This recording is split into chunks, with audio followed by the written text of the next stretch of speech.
Hey everybody, my name's Spencer and I'm going to talk about the 9 best kids games that you can buy today. Now, as a dad of a 7 and a 4-year-old, I've played a lot of kids games over the past years, and as they grow older, they just want to play more and more. And as I grow older and play more and more, I'm playing more and more different kids games. So I've got a pretty good idea of what I think are awesome games. Now, this is a top 9 list, and they're not necessarily in order of best to worst or worst to best. There's a little bit of that in there, but mostly it's just a list of 9 awesome kids games. So let's get started with number 1, and that is Pengal. Pengal is a game from Blue Orange Games. Now this is for a younger crowd. That says that the ages are 4 and up. Actually, my daughter was playing this when she was 3. But this is a super cute for the younger kids. It's a riff on Memory Match. And what you're doing is you've got these different penguins, these super cute wooden penguins here. There are several in the box. And what you'll do is you take several different eggs of multiple colors and you hide them under the penguins, and then you mix them all around the table. And then you'll take turns rolling these dice with colors on them. And whatever you roll, those are the numbers, or those are the colors you're trying to find underneath the penguins. And if you can find those, you collect that penguin with the egg, collect it, put it on your little ice strip here, and you get to keep it. And the idea is you want to have the most collected by the end of the game. And it's really great for the memory match type of game. And I kind of get tired of that, just like when it was just cards. You throw out, oh, I remember where this card is. That's not very exciting to me, but the way that's presented in this game, it's a lot of fun, and all ages can enjoy this. I've had grown-ups, I've had, like I said, my 3-year-old, really, and she does a great job at it. And so the fun of the eggs being hidden and rolling the dice, that's exciting, and collecting all the penguins are all reasons why I recommend Pengal. Next at number 8 on my list is Animal Upon Animal. Now this is a very well-known kids game, and it's from Haba Games, which does it. You'll see several Haba games on this list because they do a phenomenal job with kids games. But what you're doing in this game, this is what I recommend if you're trying to get your kid to learn how to do dexterity type games, using their hands to play. And what you do in this game is there's a crocodile, and everybody gets a set of wooden animals like this sheep. And whenever it's your turn, you roll the dice, and it tells you whether you stack 1 animal, 2 animals, whether you give one of your opponents an animal, or you tell, whenever an opponent rolls a certain thing, you tell them what they have to stack.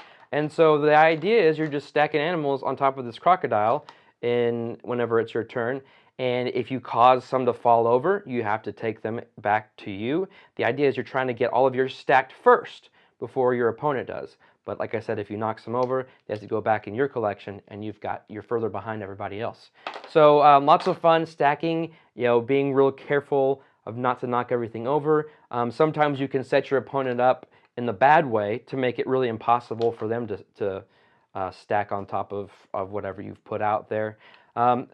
It does require a little bit of patience because it's a delicate situation, but it's great for teaching that. And so if something does fall over, it does get frustrating for the kids, but they learn to get over it and continue to have fun. So, number 8, Animal Upon Animal. For number 7, I'm talking about more animals and another Haba game, that is Rabbit Rally. This game is really cute. It teaches a lot of spatial reasoning. And the premise is you are rabbits, and you're trying to cross a lake to get to Carrot Island, to get the coveted golden carrot. And the first player to get over to the island gets the golden carrot, and there are 2nd and 3rd place prizes as well. You start off on this island, and then as you go, what you're doing is you set up this island from this island. This is where the carrots will be. This is where you start, and you set them apart however far you want on your table. And you'll use rocks and planks of wood to get across. Your cute little wooden rabbits are trying to get across. And so what you'll do is, when it's your turn, you have to guess how far. You'll roll a die, and that tells you which plank you have to use. So let's say I roll green, I have to use this green plank. You have to guess how far away from your starting point to place the rock to make sure that you get across to where you don't come up short and fall into the water, but get it far enough to where you're making good progress. So you have to, before you can put the wood down, you have to put the rock down. And then you have to see if you put it down the right distance away or not. If not, you have to start, your turn's over, and you have to miss it, and you don't get to go along. Or if you make it, you get to move on to that rock to be able to, and then you'll start from that rock moving forward on your next turn. So lots of fun, race to the end, but again, guessing where that rock goes is a nice little challenge for kids. This one is, let's see, ages 4 and up, so I think that's great too. That's a good good age range. 4-year-olds can play it, and my 7-year-old enjoys it, and I enjoy it. Even me, I like the puzzle of how far do I place this rock. So lots of fun. Rabbit Rally number 7. Continuing on with another Haba game is Dragon's Breath. Now this won the Kinderspiel des Jahres, which is Children's Game of the Year for 2018. So already it's got a nice award behind it. But the idea behind Dragon's Breath is you have a platform in the middle of the table, and there are these blue rings stacked up in a stack like this. It'll be much higher because you have several more. And then inside these rings, you'll put all of these colored gems on it. And when it's your turn, everybody is a dragon, and whoever has Daddy Dragon is the first player. When it's your turn, you'll choose a colored gem. What you're looking for, which gems are going to have the most fall out whenever this ring is pulled. So you're looking at it, and however the gems are mixed in there, I see a lot of green. So I'm going to choose the green gem, and then you go around the table. Everyone has a chance to pick which gem they think are going to fall out the most of. And then the Daddy Dragon will pull the ring off, the gems will fall out, and then you collect the gems of the color that you said, that you guessed on your turn. And so one of the fun parts of the game is everybody likes being Daddy Dragon, being the one that removes the ring. And what's cool is there is a little bit of a strategy to removing that ring. You can remove it real fast to try to minimize how many rings or how many gems are falling. You can do a little bit slow so that you can let more fall out. It just depends on what you're trying to go for. And the challenge of picking the right gem is difficult. Sometimes it's obvious, sometimes it's not. And sometimes you pick an obvious color and they don't actually fall out. They'll stay stacked on top while another color will end up falling out. It's a pretty quick game, about 10-15 minutes, so if you've got kids with short attention spans, it's perfect for that. So lots of fun, the award-winning Dragon's Breath. Okay, so now another award-winning game for my list at number 5, the 2014 Kinderspiel des Jahres winner, Ghost Fightin' Treasure Hunters. This is a perfect cooperative game for families to play. It's not difficult to understand what you're doing. You have this board of this house that you are going around, and in different rooms there will be treasures that you have to run around, your figures have to run around and find these treasures. What's cool is there's a little backpack on each figure and you can put the treasures in there. It's pretty awesome. But what's happening is there are all these little ghost figures that keep popping up. And you don't want too many of them to collect in a certain room, because if there are 3 ghosts in one room, you get a haunting figure. And that's even more difficult to get rid of. So you're going around, you're hunting treasures, but you're also fighting ghosts, hence the title. And you're working together. You can get into a room with another player, and if you do the action to fight ghosts, you get an extra die if you fight with another player. Sometimes you have to have another player. In the instance of the haunted rooms, you have to have another player in there with you so that you can eliminate it. So there's some great opportunities for teamwork, some real exciting moments because your movement is dependent on dice rolling. So you can roll and get a great number and everyone's excited. Same thing when it comes to fighting. You roll some dice and you may win or you may not. It's based on how you roll. And that makes for some real awesome moments of everyone standing up and cheering, "Yeah, we defeated the ghosts." Lots of fun. Again, it's pretty simple. Not so simple always to win because it is based on dice, but it's still fun anyways. And it's about a 30-minute game. This says 8 and up. My daughter's been playing it since she was 6.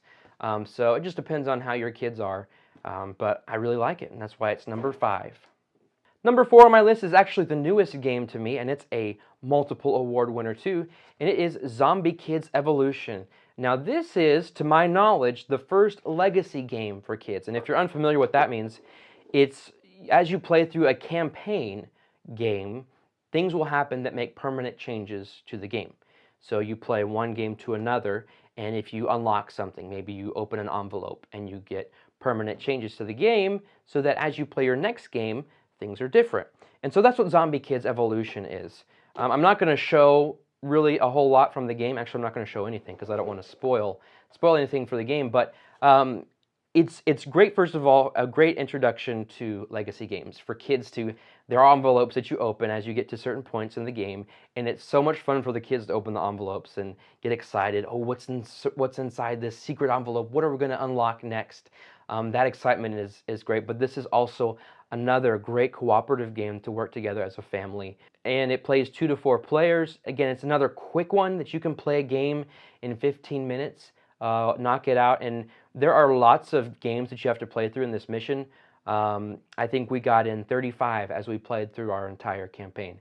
And they didn't get old, because after a certain point of playing a certain way, something new happens. And you introduce this new freshness to the game as you play. But I highly recommend Zombie Kids, not only for its legacy aspect, but for the gameplay itself. Number 3 is relatively unknown, so I want to give it some love on this video, and that is Creatures and Cupcakes. This is a really super cute game from Social Sloth Games, and the main mechanism in this game is push your luck.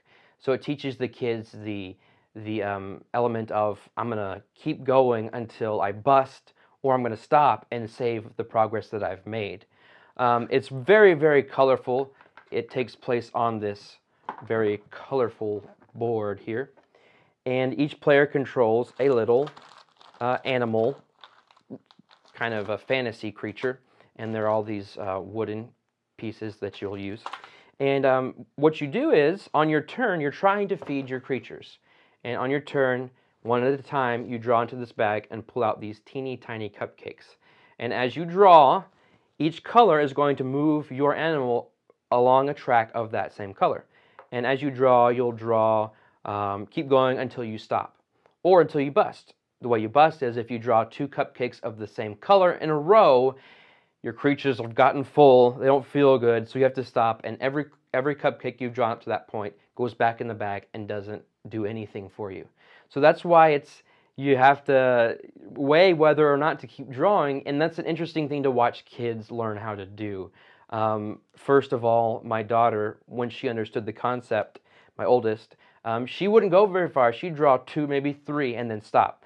But now that she gets a little bit more of an understanding of probability with the cupcakes in the bag, she can kind of weigh her odds of drawing a duplicate that she's already drawn. And so that's a fun thing to see her develop on.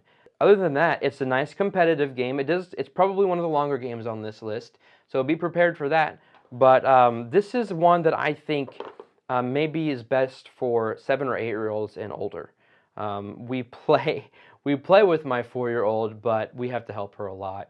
But she does like being able to draw the cupcakes out of the bag, and who doesn't? Who doesn't love cupcakes? So, number 3 for this list, Creatures and Cupcakes. For my number 2, let's go back to Hobby Games with Tal der Vikingler. Actually, it's Valley of the Vikings. I just happen to have a non-English version. But it's the same thing. And so if you're looking for this game, look up Valley of the Vikings. But first of all, it's got some really cool pieces, like these boats that you'll keep coins in that you collect. It's got this giant ball that you're going to be swatting with a bat. It's got coins, these barrels.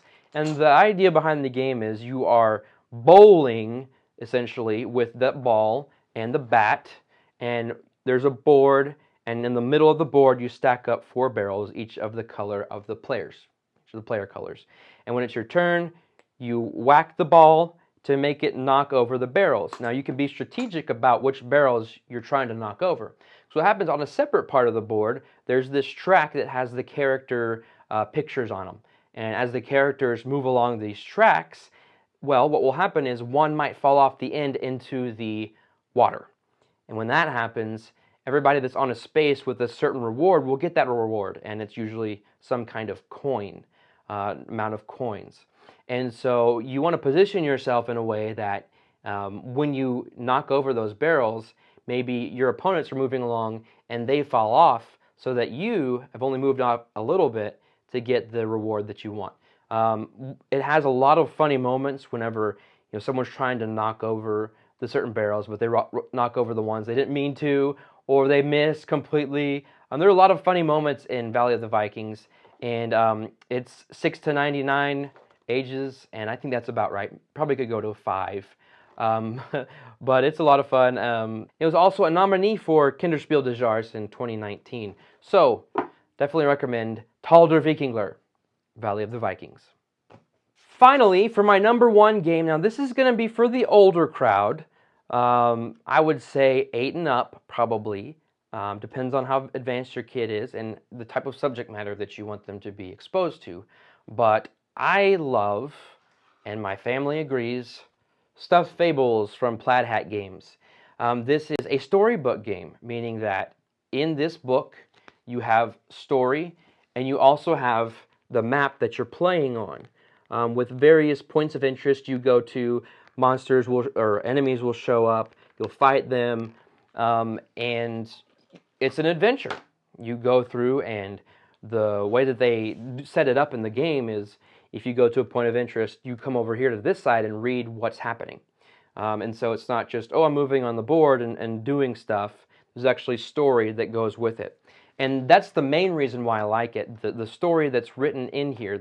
There are 7 chapters, I believe.